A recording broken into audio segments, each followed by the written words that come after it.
So a little disclaimer, this isn't like a video you would normally find on this channel, but it does talk about my conditions and things I've gone through in my life, which kind of, lead me to part of why I'm on this channel and the things I do on this channel.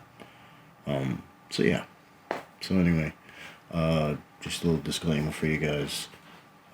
Give it a thumbs up, comment down below. As always, subscribe.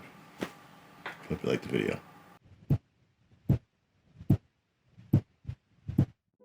I was born with a heart murmur, but by age 2 it had progressed into what was known as subaortic stenosis.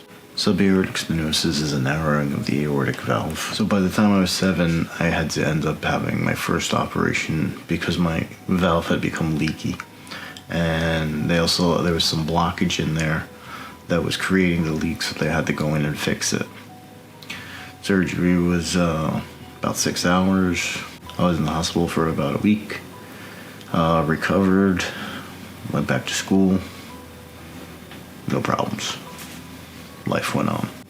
As I started getting older and getting into my, teens or preteens, things started going downhill again for my heart. This time they had noticed more leakage in the valve, and it was time to replace the valve.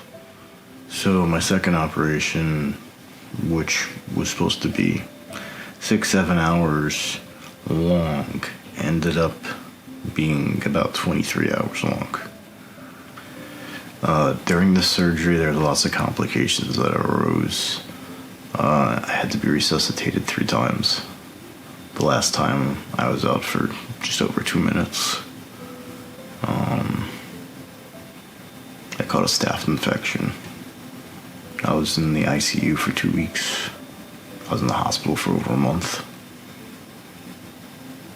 I also developed PTSD. It was like one of the biggest battles.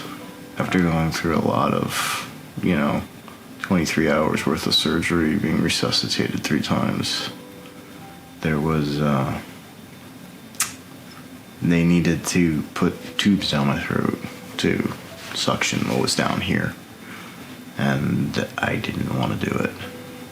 So what they ended up doing was paralyzing me, so I couldn't fight off the nurses, and they could do what they needed to do to me. I was conscious of what was going on, but I couldn't do anything about it. They gave me memory blockers and things like that, but it's not exactly something that leaves your mind. It is something you live with. It's also something I draw strength from. After all the complications with my second surgery, being in the hospital for a month, life went on. It wasn't until I got into college when the talks of the third surgery started coming up. The second surgery, they had put in a cadaver valve to grow with me since I was still, 12 years old. So I had growing to do. So they would hope the valve would grow with me, which it did, but what had happened was, over time, it calcified. By this time, I was out of college. I had a daughter, and I was looking forward to getting married at the end of the year. So I went into my third operation, doing it for my family. And that's where I started seeking the strength to move on, and find a purpose for moving and living a family.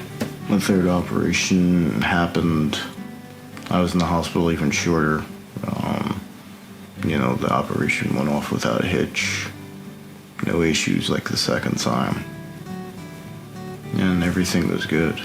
So I thought, a couple years down the road, went to see my cardiologist on my routine yearly, and he told me that I needed a defibrillator implanted in me, which kind of came as a surprise, given I thought everything was, doing well.